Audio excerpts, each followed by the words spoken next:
siang saya ucapkan kepada Bapak dan Ibu-Ibu. Hari ini pada hari ini kita melaksanakan sedikit acara kegiatan dalam rangka menyelesaikan atau salah satu tugas dari pendidikan guru penggerak. Jadi sebelum kita memulai acara kita pada hari ini, marilah kita berdoa. Untuk doa saya minta kepada Ibu Sihana untuk memimpin doa hari ini. Ya, mari kita berdoa. Tuhan Allah Patriarka, pada saat ini bagi kami datang bersyukur karena besar kasih dan karunia yang berikan kepada kami. Sehingga pada siang hari ini kami boleh berkumpul untuk pagi ini dalam rangka penyelesaian tugas Ibu Isma. Kiranya Tuhan selalu menyertai acara kami hari ini agar dapat berjalan dengan baik dan dengan lancar. Oleh dan di dalam nama Tuhan Yesus kami sudah berdoa dan mengucap syukur. Amin. Terima kasih kepada Ibu Sihana. Untuk acara selanjutnya kami minta sedikit sambutan dari Kepala Sekolah TK Negeri Pembina UPAW.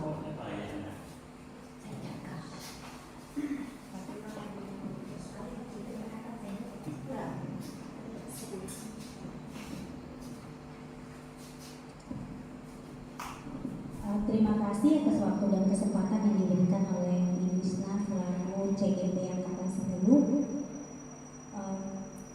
yang hari ini seyogianya untuk memaparkan hasil budaya positif ya Ibu. Terima kasih atas waktu dan kesempatan yang diberikan, dan juga untuk ibu-ibu dari sekolah lain yang bersedia menghadiri undangan Ibu Isna, kami ucapkan banyak terima kasih.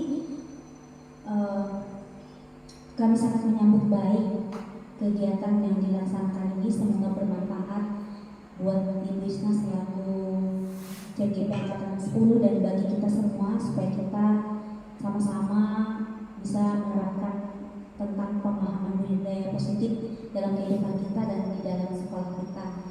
Untuk sambutan saya tidak panjang lebarkan, saya mempersilakan Ibu Isna untuk memaparkannya, dan kami menyambut dengan baik dan menerima dan mempersilahkan. Silakan dilaksanakan. Terima kasih.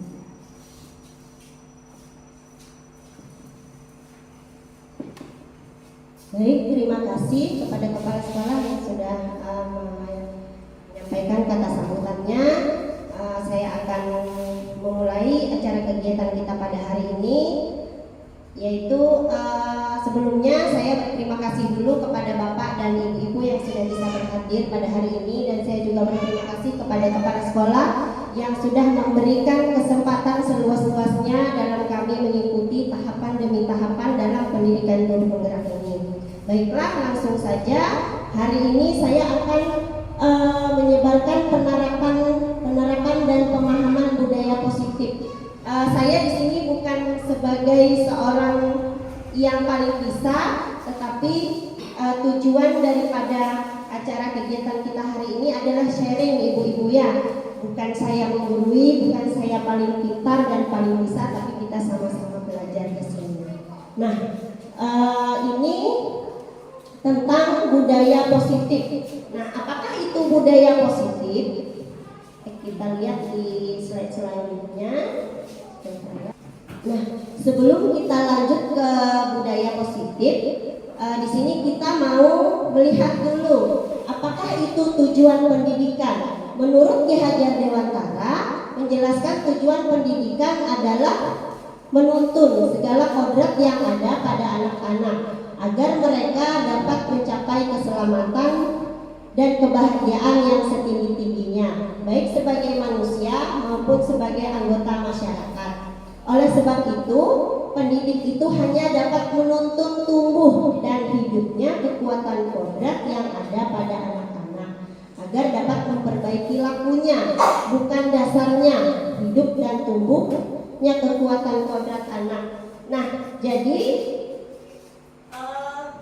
di sini kita sebagai pendidik hanya menuntun, jadi bukan memaksakan sesuatu sesuatu keinginan kita kepada anak-anak, tetapi kita menuntun yang disebut di sini kodrat yang ada, kekuatan hidup yang ada. Jadi anak-anak itu sudah punya bakatnya masing-masing dalam diri anak itu. Jadi kita tidak bisa memaksakan segala keinginan kita kepada anak-anak. Anak-anak ini harus begini, harus begitu. Jadi mereka itu sudah punya karakter masing-masing. Seperti kita tahu bahwa anak usia dini itu berkarakteristik, ya.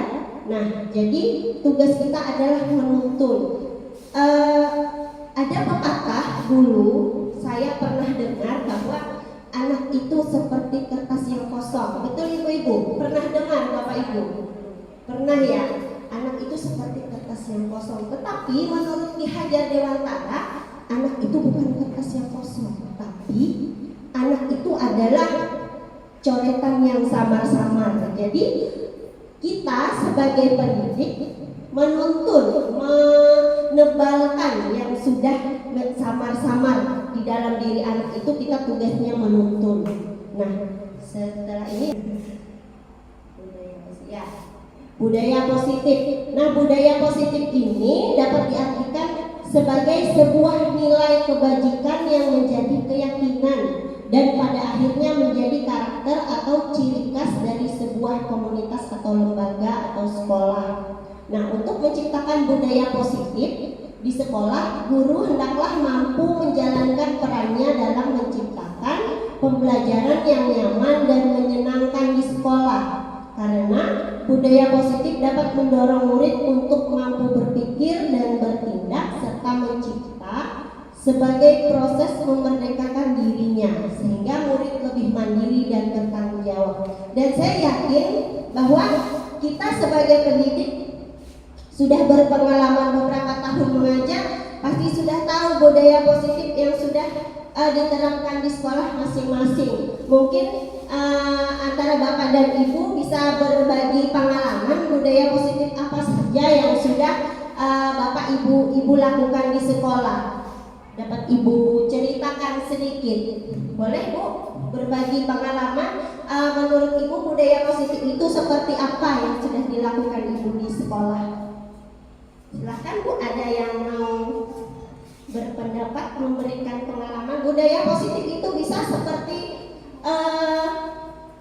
dalam pembelajaran TK itu kan, kegiatan pembelajaran itu sudah dimulai dari kita menyambut anak-anak. Dari pagi itu sudah anak-anak diajarkan untuk sopan santun, memberi salam, itu sudah termasuk budaya positif. Nah, Bapak Ibu, apakah ada yang lain selain itu yang Ibu tahu pemahaman tentang budaya positif? Boleh? Terima kasih Ibu atas kesempatannya.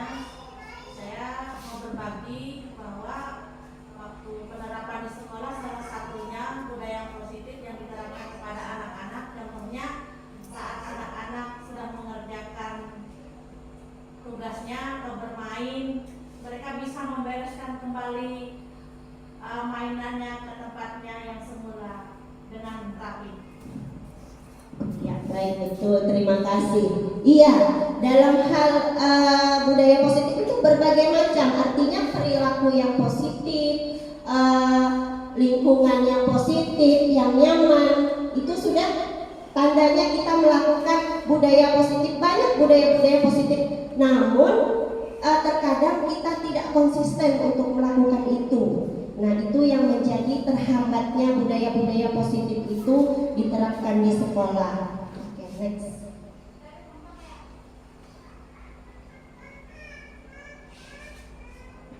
Ada beberapa konsep budaya positif.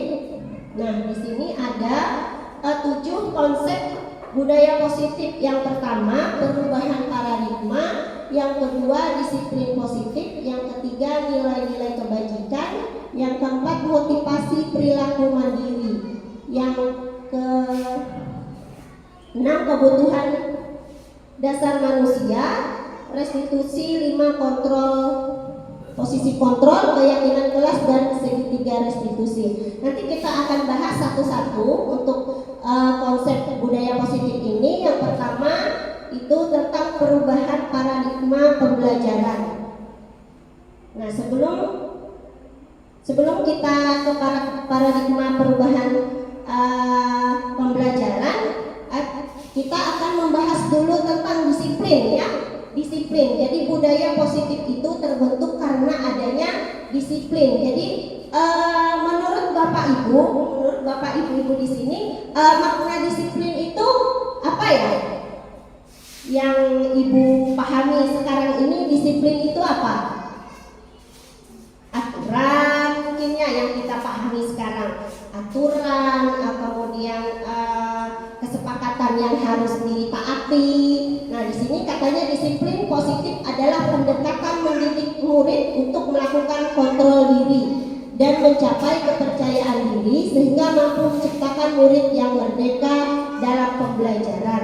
Nah, menurut Ki Hajar Dewantara dan Dian Gosen, disiplin itu adalah belajar. Nah, disiplin itu adalah belajar. Jadi yang kita tahu selama ini, disiplin itu adalah aturan yang harus kita patuhi, yang harus kita taati. Kalau tidak mentaati, ada hukumannya, ada konsekuensinya, ada hal yang harus kita lakukan karena kita melanggar satu peraturan. Tapi Ki Hajar Dewantara dan Dian Gosen di sini mengatakan disiplin itu belajar, mengontrol emosi, mengontrol diri kita. Artinya dari disiplin timbullah satu motivasi diri yang kalau saya melakukan ini nanti saya akan apa gitu. Saya kalau tidak melakukan ini saya akan apa? Sepertinya hal yang keluar dari diri anak sendiri untuk mentaati, untuk disiplin kayak gitu. Nah, next. Nah, untuk disiplin itu tadi, bahwa disiplin adalah belajar mengontrol diri. Nah, kemudian kita kembali ke konsep budaya positif, perubahan paradigma pembelajaran. Nah, artinya di sini pembelajaran dengan paradigma baru yang kita tahu sekarang adalah kurikulum merdeka. Yang kita pakai adalah kurikulum merdeka. Di dalam kurikulum merdeka itu ada yang namanya profil pelajar Pancasila. Nah, profil pelajar Pancasila itu teman-teman ada yang tahu ada berapa? Ada 6 ya.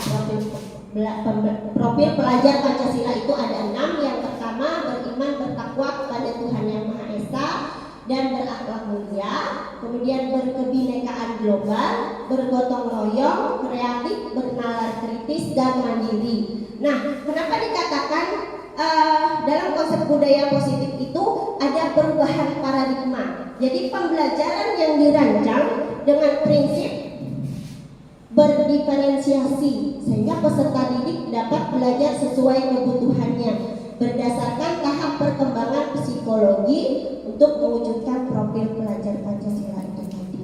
Jadi guru pendidik diharapkan membuat suatu pembelajaran atau merancang pembelajaran itu dengan prinsip pembelajaran berdiferensiasi. Berdiferensiasi itu pembelajaran yang melihat pada kebutuhan anak, minat anak, potensi anak, kemudian gaya belajarnya dia. Jadi istilah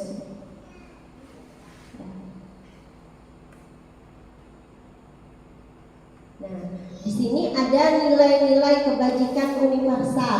Apa itu nilai-nilai kebajikan? Nilai-nilai kebajikan itu adalah nilai-nilai yang keluar dari dalam diri anak, dari dalam diri anak sendiri. Jadi ada namanya keadilan, keselamatan, tanggung jawab, kejujuran, rasa syukur, berprinsip, integritas, kasih sayang, rajin, berkomitmen, percaya diri, kesabaran, dan keamanan. Jadi contoh begini Bu, tentang nilai-nilai kebajikan ini yang menciptakan motivasi dari dalam diri anak itu. Misalnya gini, kalau bapak dan ibu memakai helm tujuannya apa? Oke, keselamatan, ya benar. Tapi kadang-kadang orang juga berpikirnya karena takut razia, karena takut ditilang polisi di lampu merah, pasti ada kepikiran seperti itu kan. Nah, itu namanya yang ibu katakan tadi untuk keselamatan, itu adalah nilai-nilai kebajikan yang keluar dari dalam diri anak. Seperti itu juga contohnya kita melakukan penerapan budaya positif kepada anak-anak. Jadi anak-anak itu sendiri yang menentukan, seperti saya katakan tadi, kalau saya melakukan ini, saya akan mendapatkan apa, seperti itu. Saya akan apa, seperti itu. Jadi nilai-nilai kebajikan itu adalah nilai-nilai positif yang keluar dari dalam diri anak sendiri. Oke, next. Nah ini yang saya katakan tadi, motivasi perilaku manusia itu ada dua. Motivasi ekstrinsik atau eksternal dan motivasi intrinsik atau internal. Jadi motivasi ekstrinsik itu karena dia melakukan sesuatu hal itu karena menghindari ketidaknyamanan atau hukuman. Misalkan ada anak didik kita nih, selesaikan misalnya tugas. Kalau kamu tidak menyelesaikan, ibu akan ini, begitu. Jadi mereka melakukan itu karena adanya faktor luar tadi, faktor dari luar. Dan juga ada juga kadang-kadang kita memberikan apresiasi atau memberikan hadiah, memberikan penghargaan, imbalan seperti itu. Jadi mereka juga termotivasi melakukan sesuatu hal itu karena ingin mendapatkan hadiah. Nah, itu juga disebut dengan motivasi ekstrinsik. Nah, kalau motivasi intrinsik itu adalah untuk menjadi orang yang ingin menghargai diri sendiri dengan nilai-nilai yang dipercaya. Nah, seperti contoh tadi saya bilang memakai helm karena saya pengen selamat. Jadi artinya dia menghargai prinsip-prinsip yang sudah ada dalam dirinya. Jadi motivasi itu keluar dari dalam dirinya sendiri. Oke, next. Nah, motivasi perilaku manusia tadi yang saya katakan motivasi eksternal tadi itu adalah berupa hukuman. Nah, nantinya akan dapat hukuman. Kalau tidak melakukan ini dapat hukuman. Hukuman itu bisa saja berupa psikis atau fisik dan tidak terencana. Misalkan ada anak-anak yang terlambat, kamu terlambat, coba kamu ambil sampah, kamu bersihkan ini. Itu kan hukuman gitu, berupa fisik juga dan tidak terencana, setiba-tibanya aja menyuruh seperti itu. Nah, kemudian konsekuensi, apa itu konsekuensi? Konsekuensi itu misalkan kita di dalam kelas, hari ini kita akan bermain bersama ibu. Tapi hari ini kalau tidak mengikuti peraturan ibu, nanti akan ibu taruh di pojok. Nah, itu kan satu konsekuensi yang sudah kita sepakati. Anak-anak juga tahu, kita sepakati bersama, tapi itu berupa motivasi eksternal tadi. Jadi guru itu selalu memonitor, mengawas. Oke, yang restitusi, apa itu restitusi? Restitusi itu adalah proses menciptakan kondisi untuk memperbaiki kesalahan. Jadi yang namanya restitusi ini adalah proses kita memperbaiki kesalahan anak, bukan untuk menyalahkan, bukan untuk membuat dia merasa bersalah gitu.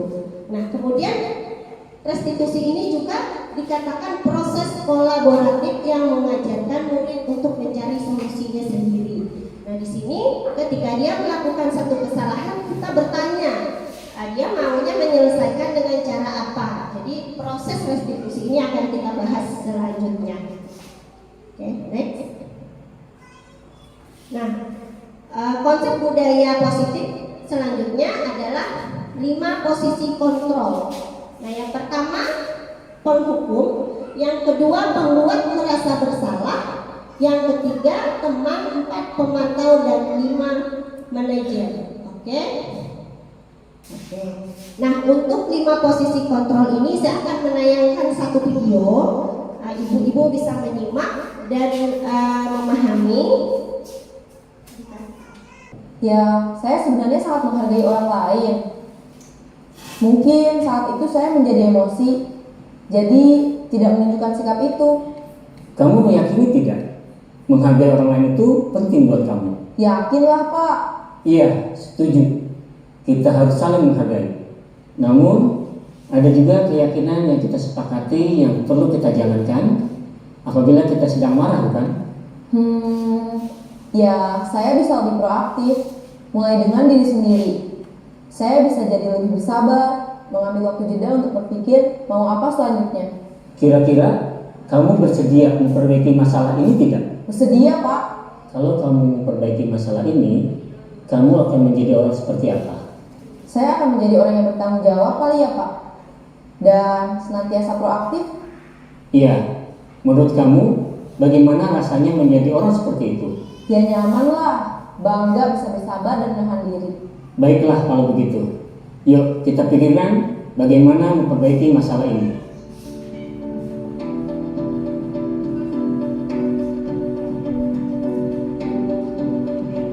Ibu dan Bapak guru hebat, baru saja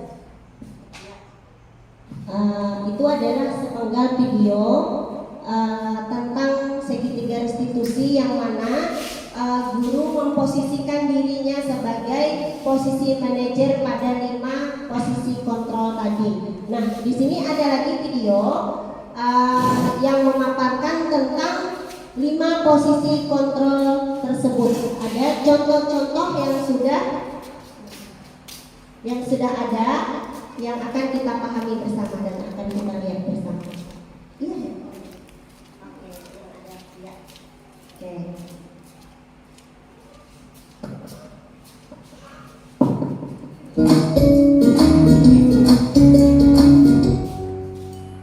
salam bahagia Ibu dan Bapak guru hebat. Dalam penerapan disiplin positif restitusi, salah satu program yang dikembangkan adalah 5 posisi kontrol. 5 posisi kontrol dalam restitusi adalah proses perjalanan seorang pendidik agar dapat mengenali dirinya. Pada video kali ini, kita akan membahas tentang 5 posisi kontrol yang dikembangkan oleh Diane Gosson dan contoh penerapannya.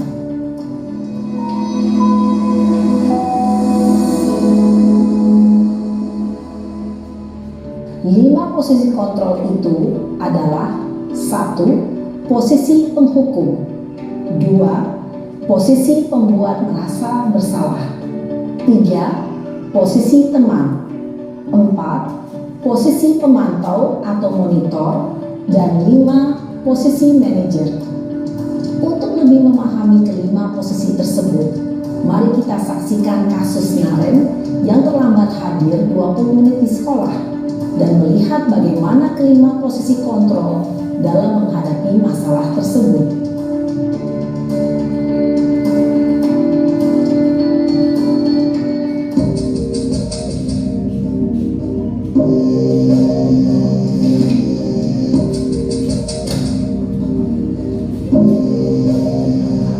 Naren, sini kamu. Selamat pagi, Bu. Selalu terlambat. Kamu deh, pasti terlambat. Maaf Bu, saya Apa? Apa coba? Alasan kamu apa lagi? Kapan sih kamu tidak terlambat? Malas sekali ya kamu jadi anak. saya Dasar pemalas. Gak kapok-kapok sih kamu. Sudah berapa kali terlambat? Sana, kamu keliling lapangan basket 2 kali. kenapa saya harus keliling lapangan basket Bu? Kenapa? Kamu mau lawan ibu? Berani-beraninya jawab. Sudah terlambat, masih berani jawab pula. Sekarang, keliling lapangan basket 5 kali sekalian. Biar kapok. Cepat. Pergi sana ke lapangan basket. Posisi penghukum biasanya berbicara dengan nada tinggi, menghardik, menunjuk-nunjuk, menyakiti, dan menyindir. Hukuman bisa berupa fisik maupun psikis. Ibu dan Bapak guru hebat, dampak yang terjadi pada murid ketika guru berada pada posisi penghukum adalah murid cenderung akan memberontak, bahkan menyimpan dendam.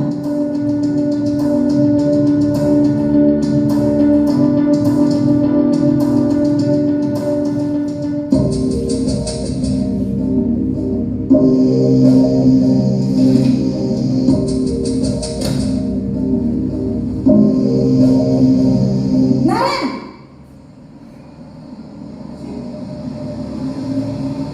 Selamat pagi, Bu. Naren, kamu kenapa terlambat lagi, nak? Ya Tuhan, Naren, kamu senang ya bikin ibu susah ya? Kalau kamu terlambat lagi, nanti ibu yang ditegur bapak kepala sekolah, nak. Disangka ibu tidak bisa membina kamu. Duh, gimana ini? Maaf, Bu. Duh Gusti Naren, kamu suka ya kalau ibu ditegur bapak kepala sekolah? Terus, sekarang ibu harus tulis apa ini di buku absen? Ini kamu sudah sering terlambat loh. Ibu harus apa coba? Maaf, Bu. Maaf sekali. Ya sudah, lain kali jangan bikin ibu susah lagi ya nak ya. Ibu tidak akan kuat lagi kalau kamu begini terus. Bisa jantungan kalau ibu ditegur bapak kepala sekolah. Sana cepat ke kelas. Maaf ya, Bu. Maaf sekali. Posisi pembuat rasa bersalah berbicara dengan nada tenang, cenderung lembut. Namun kata-kata yang diutarakan membuat murid merasa menjadi orang yang gagal, memandang buruk dirinya sendiri, merasa tidak berharga, dan tidak sanggup membahagiakan orang lain. Ketika guru mengambil posisi pembuat rasa bersalah, murid akan menganggap dirinya yang bersalah dan ia akan menyimpan emosi negatif tersebut di dalam dirinya.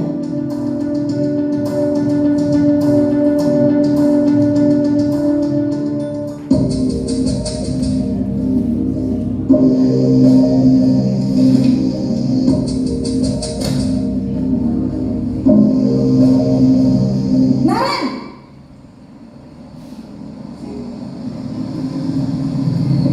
Selamat pagi, Bu. wah sudah jam berapa ini nak? Terlambat lagi ya sayang.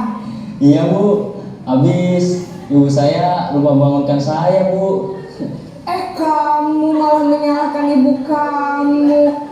Kamu bukannya anak yang larinya paling kencang. Kok terlambat sih? Iya, Bu. Saya memang terlambat bangun tadi. Jadi, biarpun saya lari kencang, tetap gak kekejar, Bu.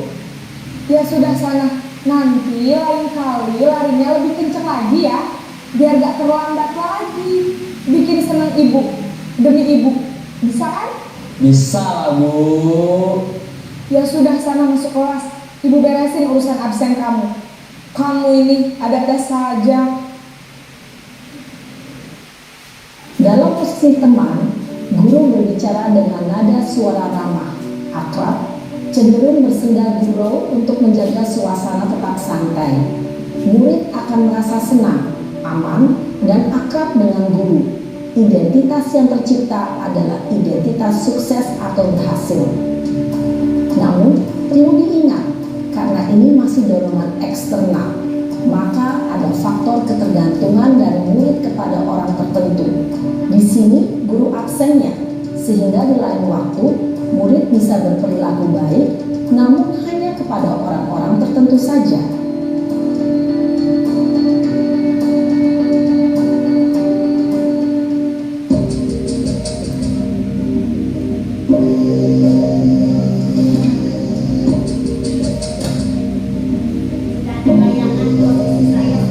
Naren,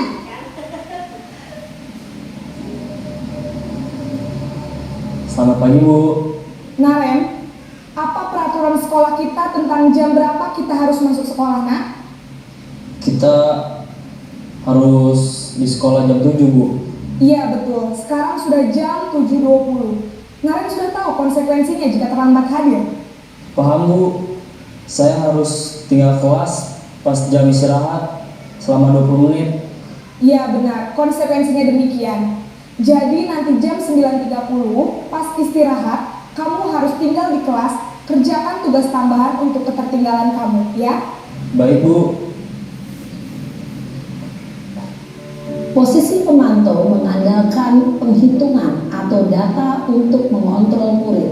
Guru mengarahkan murid berdasarkan peraturan dan konsekuensi. Seorang pemantau menunjukkan bahasa tubuh dan ekspresi wajah yang datar dan cenderung formal.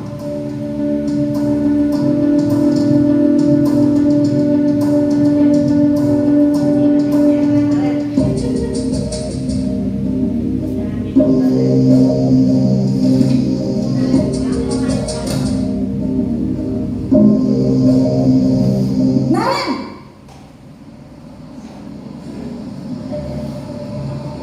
Selamat pagi, Bu. selamat pagi Naren. Maaf, Bu.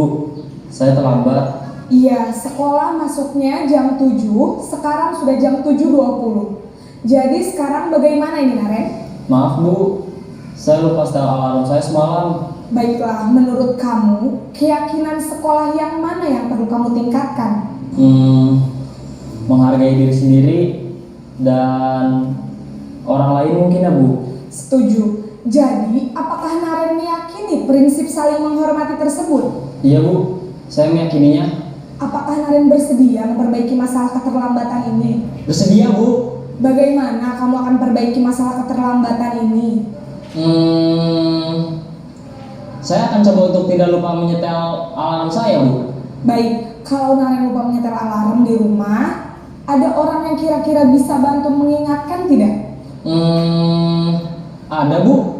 Kakak saya, Kak Emma. Ada lagi selain Kak Emma? Selain Kak Emma, ada ibu saya. Baik, jadi yang mengingatkan Naren adalah Kak Emma dan ibu kamu ya? Kira-kira akan mulai setel alarm kapan nih Naren? Setelah pulang sekolah, akan segera saya lakukan.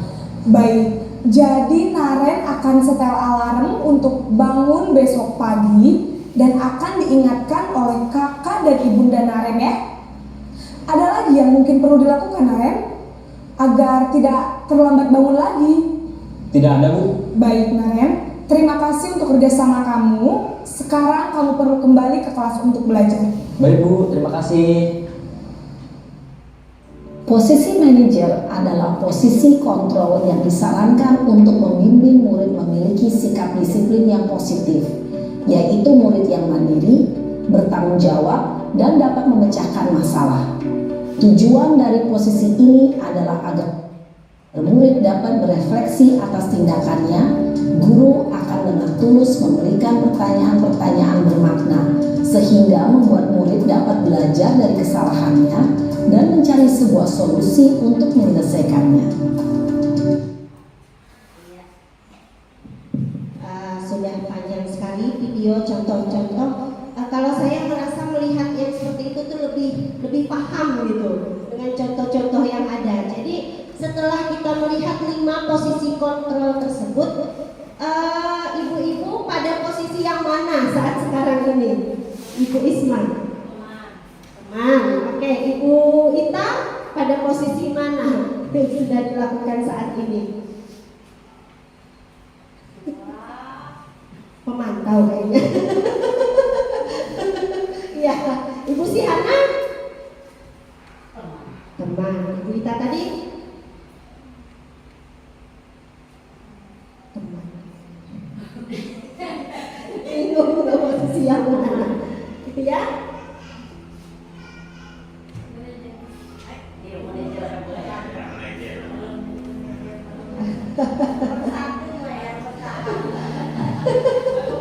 Iya, oke. Tentunya setelah kita melihat pendapat-pendapat para ahli yang sudah melakukan satu penelitian ya, jadi ada 5 macam karakter guru. Intinya karakter guru ini 5 posisi kontrol ini. Jadi diharapkan guru itu berada pada posisi manajer, betul.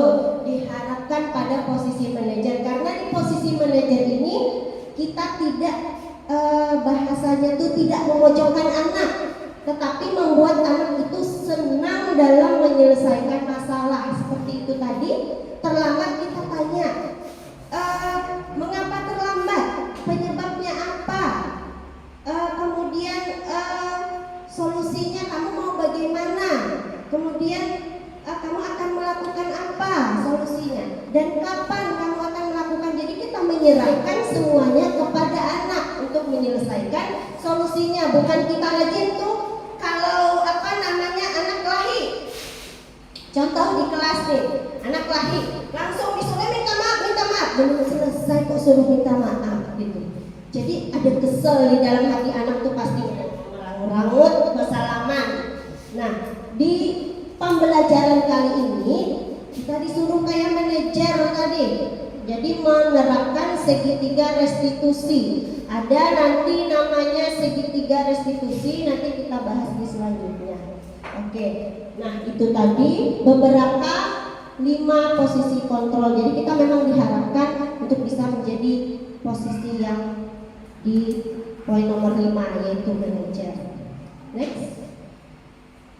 Oke, ini selanjutnya segitiga restitusi ini. Yang tadi video pertama yang kita tonton bagaimana kita menerapkan segitiga restitusi. Segitiga restitusi ini adalah suatu proses dialog yang dijalankan guru atau orang tua dan siswa agar dapat menghasilkan siswa yang mandiri dan bertanggung jawab. Nah, segitiga restitusi ini ada 3 tahap. Yang pertama, menstabilkan identitas. Yang kedua, validasi tindakan yang salah. Dan yang ketiga, menanyakan keyakinan. Jadi prosesnya itu ada 3. Yang pertama tadi menstabilkan identitas, yang kedua validasi tindakan yang salah, dan menanyakan keyakinan. Nah, tentang keyakinan ini, next, ada yang namanya di sekolah kita pasti ada namanya keyakinan kelas. Nah, di kelas ibu masing-masing mungkin sudah punya keyakinan kelas. Kalau kami itu kemarin yang dari IHF itu sudah ada keyakinan kelas. Tapi menurut pengalaman saya setelah saya mempelajari ini, itu benar saja. Tetapi proses pembuatannya itu lebih kepada guru sendiri yang menentukan keyakinan kelas ini. Tapi kalau restitusi, segitiga restitusi ini, kita melibatkan murid. Nah, murid-murid ini aturan kelas kita maunya seperti apa? Jadi ditampung kayak gitu. Jadi disimpulkan keinginan anak-anak itu apa gitu untuk kelasnya, untuk sekolahnya. Jadi di situ perbedaannya yang menurut pengalaman saya. Jadi di sini kita sama-sama dengan murid, sama-sama dengan guru menentukan budaya positif yang akan kita terapkan. Oke, next. Nah, saya sudah melakukan segitiga restitusi kemarin sebagai salah satu tugas CGP juga. Di sini kasus 1 sebenarnya.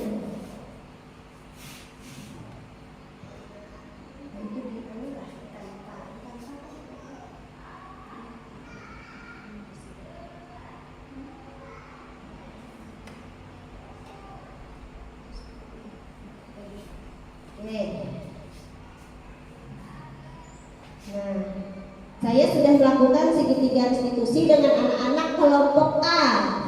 Jadi kemarin itu ada 2 kasus. Yang pertama kasus dia merebut mainan temannya dan memukul temannya. Yang kedua kasusnya membuang sampah sembarangan. Jadi saya menggunakan segitiga restitusi untuk menyelesaikan permasalahan itu. Izin kita melihat video yang saya lakukan.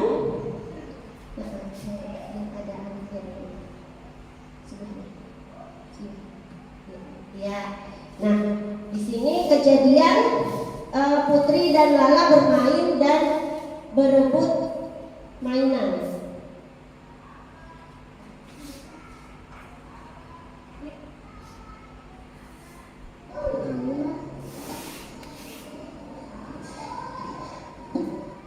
Nah, kemudian Lala menangis setelah dipukul oleh Putri. Kemudian sebagai guru saya memposisikan saya sebagai posisi manajer menyelesaikan masalah dengan Putri.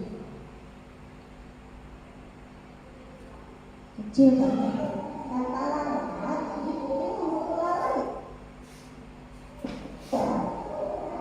Iya, karena Putri melakukan itu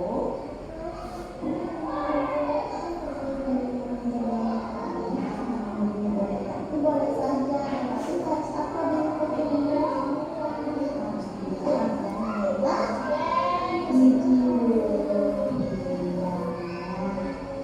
tidak diizinkan bagaimana? Tidak boleh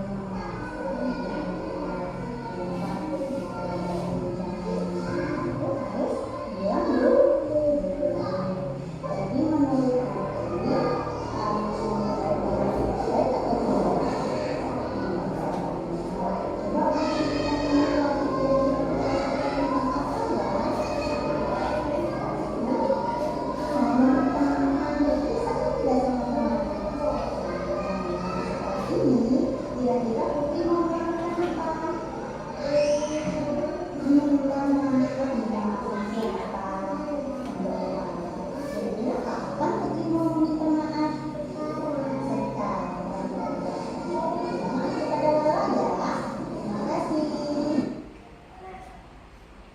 ini adalah kasus yang pertama.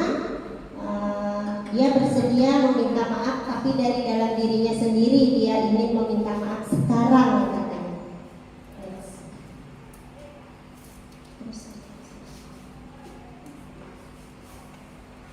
Oke. Kasus yang kedua, langsung kasus yang kedua. Langsung sebelahnya lagi. Ya. Oke, kasus yang kedua adalah ada salah satu anak membuang sampah sembarangan. Siapakah ini?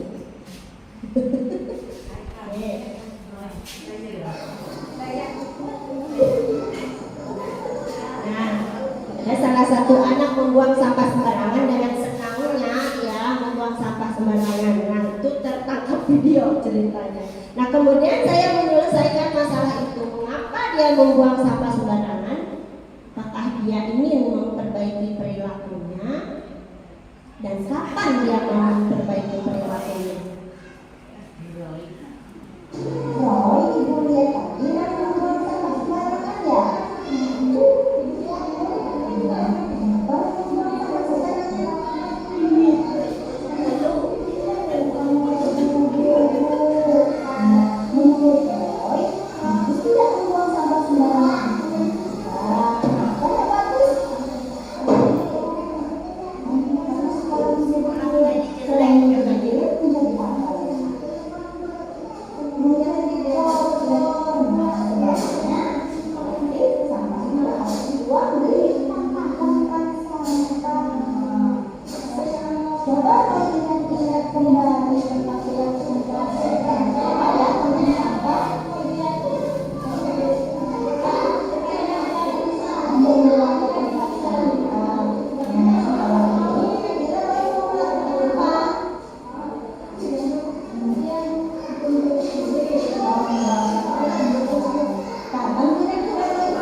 Itu adalah sebagian dari aksi nyata yang saya lakukan dari kegiatan materi 1.4 ini tentang budaya positif.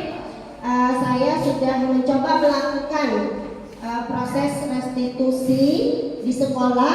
Hanya kalau anak TK itu memang komunikasinya juga kurang jelas, tapi mereka menyampaikan maksud mereka itu dengan bahasa mereka sendiri. Jadi guru TK itu memang hebat mengerti bahasa anak-anak ini. Jadi hebat-hebat guru TK. Nah, inilah yang dapat saya sampaikan. Mungkin nanti ada sesi kita untuk bisa sharing, bisa berbagi pengalaman, atau ada yang perlu ditanggapi atau ditanyakan, boleh saja. Nanti kita akan berikan waktu untuk sesi itu. Jadi inilah yang dapat saya sampaikan. Kekurangan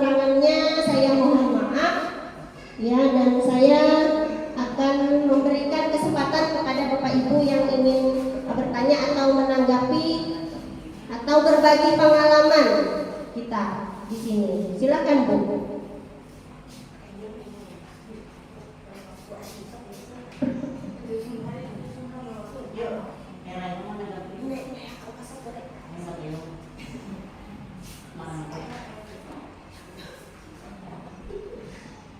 Ya, terima kasih atas waktu yang diberikan kepada kami. Mungkin di sini kita sama-sama belajar, terus kita sharing sesuai pengalaman kita di dalam kelasnya masing-masing di mana tempat kita belajar. Kalau menurut saya pribadi mengenai apa yang sudah dipaparkan oleh Ibu Isna, saya di sini memang banyak kekurangan, cuma menurut pengalaman yang saya lakukan, yang saya hadapi di dalam kelas, terkadang masih bisa memposisikan diri sebagai teman. Begitu juga bisa juga memposisikan diri sebagai manajer. Cuma artinya kita di situ bisa apa ya, memposisikan diri ini dengan murid itu melihat skornya di saat dia situasinya yang dimana kita lebih mengenal diri anak itu bagaimana. Jadi di situ kita bisa menyelesaikan masalahnya itu dengan anak. Jadi anak tuh cenderung merasa dekat dengan kita itu karena kita tadi memposisikan diri itu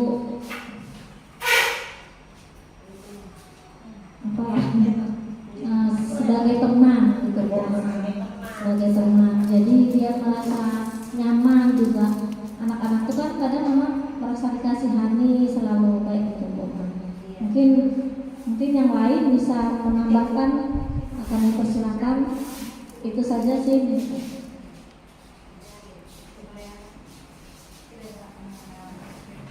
Ya mungkin dari ibu sekolah atau menambahkan.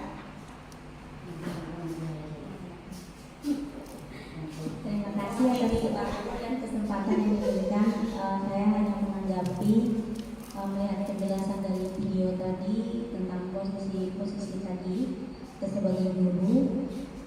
Mungkin ada beberapa, hampir semua pernah dilakukan. Coba tampilkan lagi Bu Isna. Yang 5 tadinya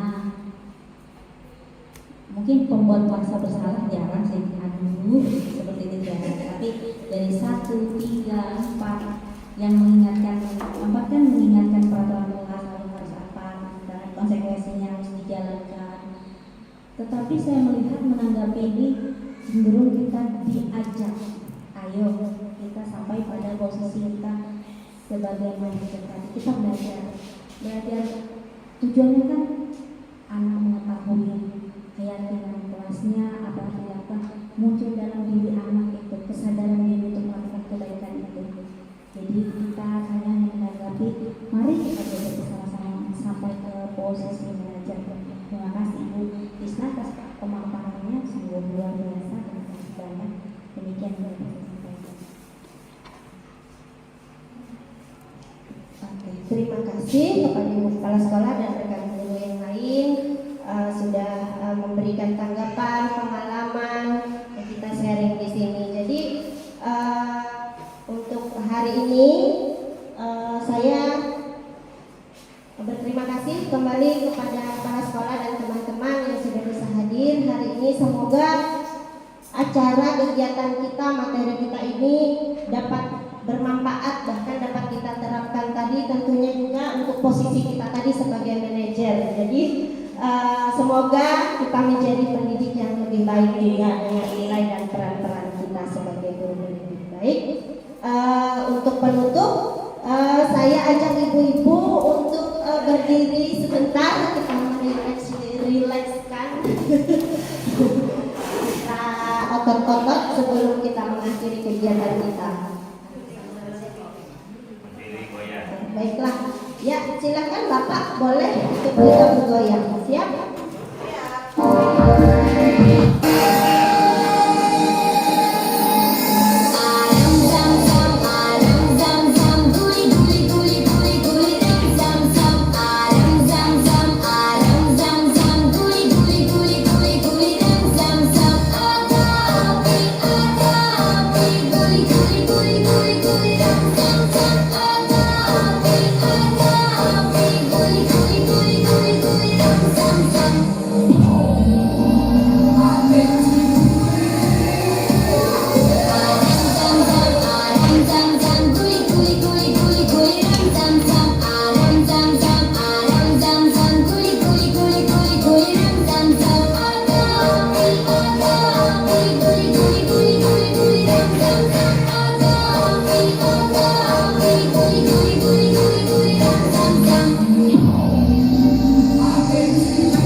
Luar biasa, terima kasih semangat Bapak Ibu. Baiklah, akhir kata saya ucapkan terima kasih, salah hilaf mohon maaf, dan sampai jumpa di lain kesempatan. Terima kasih. Matahari bersinar, ku gendong tas merahku di pundak. Selamat pagi semua, ku nantikan dirimu di depan kelasmu, menantikan kami. Guruku tersayang, guru tercinta, tanpamu apa jadinya aku? Tak bisa baca tulis,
jatuh